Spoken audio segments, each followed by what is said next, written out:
So let's look into the components of Hadoop. So Hadoop consists of three more core components, that is the Hadoop distributed file system, which is the storage layer of Hadoop. MapReduce, it is the data processing layer of Hadoop. Yarn, that stands for yet another resource negotiator, is the resource management layer of Hadoop. So now let's look more deeper into the core component of Hadoop, that are HDFS, Yarn, MapReduce.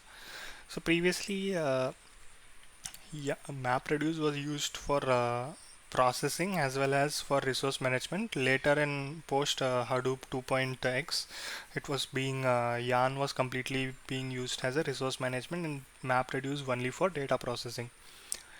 Now, core component of Hadoop, HDFS. So let's look into the architecture of HDFS.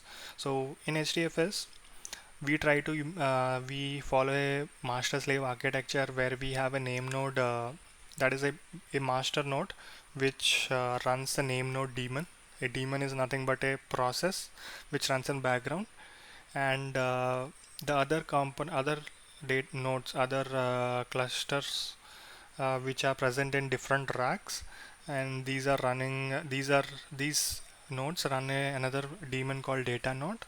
And so name node is the master, and these are all the slaves.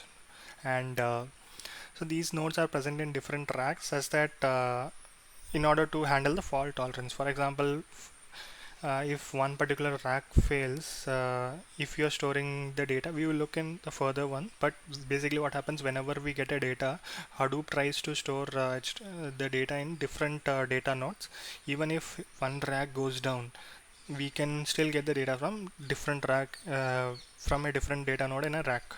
Okay, so Hadoop distributed system, HDFS has a master slave topology. Master is a high-end machine, whereas a slave is an inexpensive computers, that is commodity hardware. And the big data files get divided into number of blocks, and Hadoop stores these blocks into distributed fashion. So the block size depends on the Hadoop. Usually it's 128 bytes, 128 bytes, and basically you get a data. For example, you get a file of 500 MB and your block size is 100 MB. Then the file will be divided into five blocks and divided across different data nodes. It Hadoop will make sure that each of this data is there is a replica. By default the replica is 3, so even if one data node goes down, you will be able to get the data from another data node.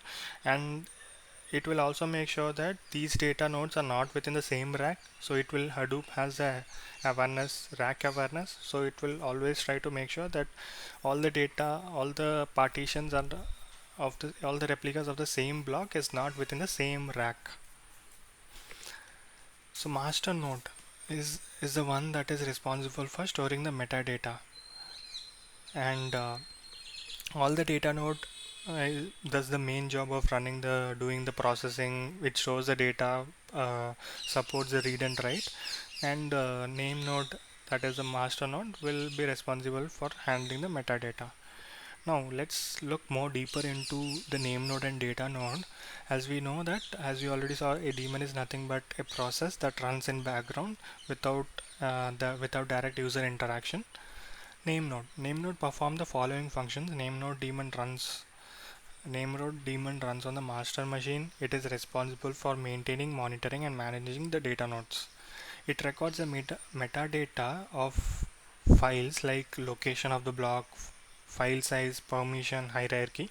Data node will capture all the metadata like deletion, renaming, creation of the file in a edit log, and the name node will regularly receive a heartbeat uh, and the block report from data node.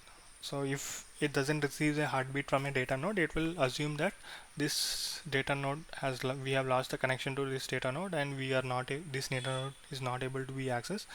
So what we'll do, we already have the same data in another data node. Okay, so whenever we need it, it will try to pick from there in another node. Another data node will be used, and this data will be replicated over there. And now let's look into the various function of data node. Data node runs on the slave machine, it stores the actual business data. It serves the read-write request from the client nodes. Data node does the groundwork of creating, replicating, deleting the blocks on the command of name node. Every 3 seconds, by default, it will send the heartbeat to name node, reporting the health of HDFS.